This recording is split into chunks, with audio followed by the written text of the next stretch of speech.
Welcome to Y Studios Tamil. இன்றைக்கி நம்ம திரைவிமர்சன நிகழ்ச்சியில் இயக்குனர் ராம் ஜெகதீஷ் இயக்கத்தில் வெளிவந்திருக்கிற கோர்ட் அப்படின்ற படத்தை பற்றி பார்க்க போகிறோம். இந்த படம் வந்து ஒரு தெலுங்கு படம். இந்த படத்தோட கதையை பற்றி பார்த்திங்கன்னா, படத்தோட ஆரம்பத்தில் வந்து ஹீரோ வந்து ஒரு பெரிய வக்கீல் ஆகணும்னு சொல்லிட்டு ஆல்ரெடி பெரிய வக்கீலாக இருக்க ஒருத்தருக்கு கீழே ஒரு ஜூனியராக வேலை பார்த்துட்ருக்காரு. இவரும் நம்மளோட வக்கீல் வந்து ஏதாவது ஒரு கேஸ் கொடுப்பாரு அப்படின்னு ரொம்ப வருஷமாக உட்காந்துட்டு இருக்காரு. அவர் கொடுத்த பாடு இல்லை. இவரும் போய் வாய் விட்டு கேட்டுறாரு, எனக்கு ஏதாவது ஒரு கேஸ் கொடுங்க அப்படின்னு. அதுக்கு வந்து அவர் வந்து ஒரு கேள்வி கேட்டு மடக்கிடுறாரு. அதுலேயே தெரிஞ்சு போயிடுது, இவர் வந்து நமக்கு வந்து எந்த கேஸும் கொடுக்க மாட்டார், கடைசி வரைக்கும் நம்மளை இப்படியே தான் வச்சுருப்பாரு அப்படின்னு தெரிஞ்சு போயிடுது. இந்த மாதிரி சமயத்தில் அவருக்கு வந்து ஒரு கேஸ் வருது. என்ன கேஸ் அப்படின்னு பார்த்தீங்கன்னா, ஒரு போக்சோ கேஸ் வருது. அந்த போக்சோ கேஸை அட்டன் பண்ணுறதுக்காக போய் அந்த கேஸை பற்றி தெரிஞ்சுக்கிறாரு.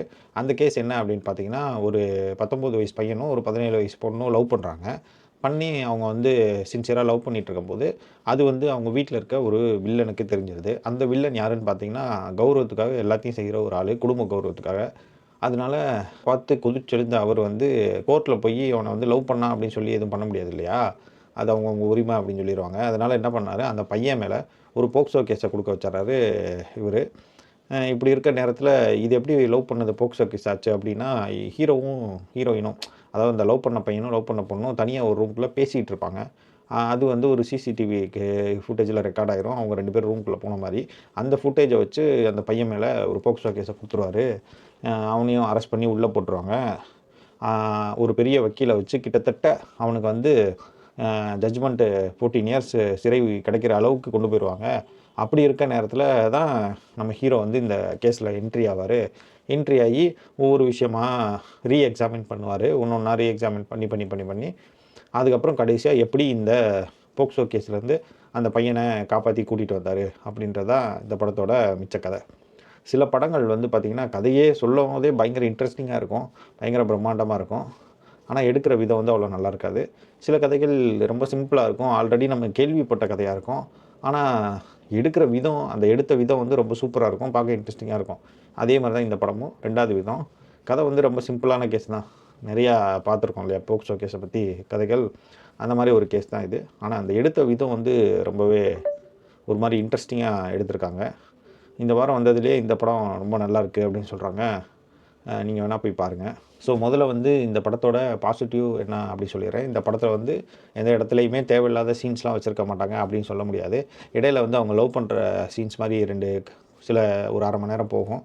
அது கொஞ்சம் லேகாக இருக்க மாதிரி தெரியும். அது தவிர அதுக்கப்புறம் வர கோர்ட்டு சீன் எல்லாமே ரொம்பவே சூப்பராக இருக்கும்.